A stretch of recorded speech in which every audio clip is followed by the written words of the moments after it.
Hi guys, greetings from beautiful South Carolina.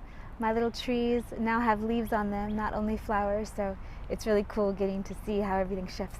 So this video is about the jewelry I make, and I'm also going to have this on the jewelry page on my website, the store page, so you can see. All of this is what I've made except for this one. This is a crystal current design with these beautiful little aura skulls on it, which I love, by Alexander Mazone, who does soul retrieval, energy healing, and his jewelry is crystal current, and it just synchronistically matched the ones I had just made. So okay, anyways, what this video is for is to tell you when you order jewelry from me what you're getting, the process that I use. And also, I know that a lot of you guys out there look at the life that I've created and go, I want to do something similar to that. And I understand, because doing what I did, I had very few role models, not zero, but very few.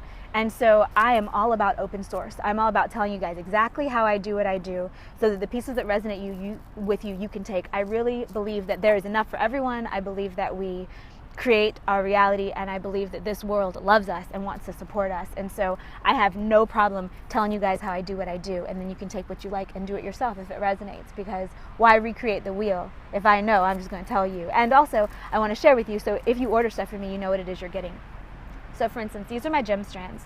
This is an amethyst one I'm just trying out, and this is a moonstone one that I'm just making a little batch of right now.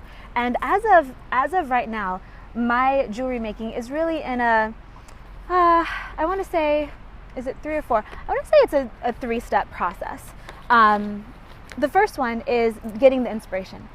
And the kinds of jewelry I make come from vision, and they come from energy work, and they come from intentions I set or that I'm asked for. So for instance, I've gotten images for the jewelry when I've been out meditating under the sunlight, and the spirit of Apollo has given me a bunch. Lakshmi and Ganesh have given me some, especially when you see a little elephant on my jewelry. It's usually because I'm like, thank you, Ganesha, for inspiring me. I don't believe in worshiping anything external, but I do believe in accessing energies of these masters who have embodied this epic thing and then generate this amazing energy and are here to help humans.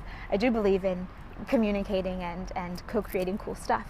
Okay, so first I'll get the inspiration for something. It can be something that I'm seeing in my mind. For instance, the next gem strands I'm making are an even higher version, thicker gold version of these guys, but they're with gemstone of garnet and gold. And I've been seeing that in my mind for months and months and months. I was like, man, and I would search them, which is step 2, but I didn't quite know what. And then a soul sister of mine said what she needed, because I felt inspired to make her something, and I got it. It's like, yes, that's what I'm going to use the garnets for. And those are going to be for the beautiful ferocity gem strands, but more of that another time. So I find what I want. Sometimes I just have a general idea. Sometimes I know exactly what it is. It's always with crystals, because that's one thing about me. I like jewelry. I like to adorn, but I don't like just to put random metal alloys on my skin. I don't just like to put glass on me. I like to put technology that helps me move through the world. My joke is, it keeps me here. And it's a joke, but I'm also serious. Wearing crystals on my body helps me to be more present and stronger and more graceful in all the ways in the physical form. So anyways, that's why I was inspired, because it's hard sometimes to find jewelry with real gemstones as a given. I don't use any glass in my stuff. Like, not against glass, I'm just saying I like to feel it. I like to be able to feel my jewelry. Okay, so first I get the inspiration, then I search for it. I use shops like Etsy, websites like Etsy, like Amazon, like eBay, like I've seen a bunch of stuff on AliExpress, although I haven't used AliExpress yet, to find the components that I need, all the little pieces. I do research on them and make sure that their vibration is what I would want to use. And then I order the pieces and I make the jewelry. And as I do it meditatively. So one of the things I really love about making these is that I get to put all these things in my hands. I get to have all these jewels and all this crystal energy going through my aura, and I love it, and I love to charge it up too. One of the things I experience in my life, excuse the plane, or the helicopter, ooh. Oh yeah, it's pretty low too. Anyways, one of the things that I experience in this lifetime is the desire to generate, to shine outward energy. And so first off, that means it's really important to replenish when it's that time. But secondly, and what has to do with the Ascended Adornment collection, is that it's one of my favorite things to do, to just charge stuff up with the best that I can, with the best that I can do. So after I've done step 2, order the stuff and search for it and see what feels right, and then get that, and it comes in. Usually I like sit it on one of my altars to charge. Right now, the pieces for the next gem strand I'm making are charging up on one of my altars, so that they're carrying all that sacred energy of everything that I'm working on. And then I make the pieces, enjoying the feeling of the crystals, making sure I'm in the right mind zone when I do it. So I program the crystals with energy I want them to hold for the recipient. Put lots of loving intention in, put just the best of what I can generate in. And then third, once they're done, I charge them. Really, really charge them in a focused way. And the way that that works is basically you just make sure the energy is running through you. You can rub your hands together. I like to do exercises every day that do this, whatever it is for you that makes you feel like you're flowing. And then you hold the crystal or the piece of jewelry or whatever it is. And if you want a good reference to see what crystals represent what energy, check the book Love is in the Earth by Melody. It's the best crystal reference that I've ever seen, and I use it all the time. It's all bent up and beat up, actually, because I use it all the time. I carry it with me everywhere. So you hold it thinking of what that crystal is good at anyways. And then through your energy, you can even imagine it going in with the vibrations of your body heat.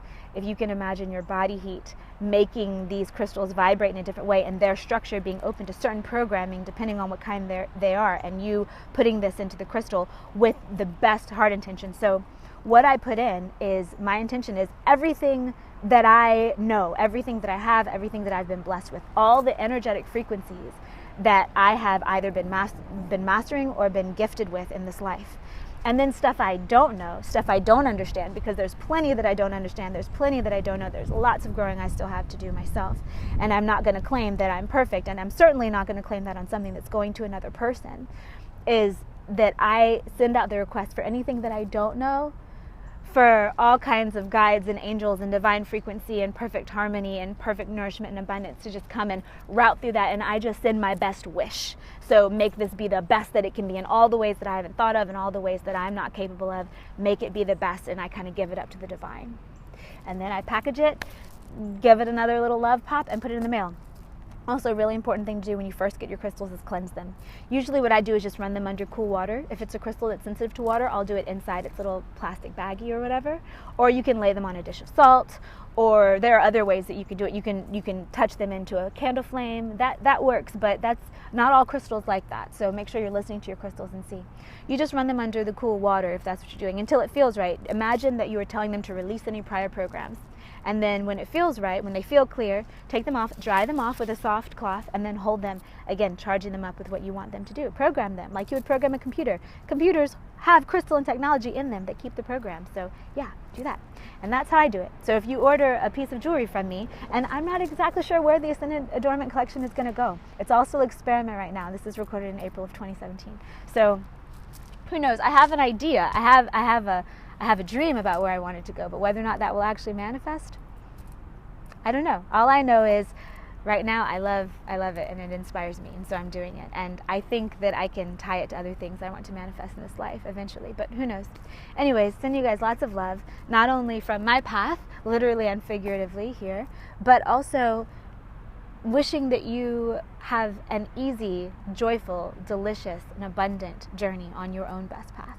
And that any way that anything I do influences you or affects your vibe is always beneficial, that it always empowers you, that it always shows you where your gifts are, and inspires you to share them with the world in a way that the world sorely needs from you, or else you wouldn't be here.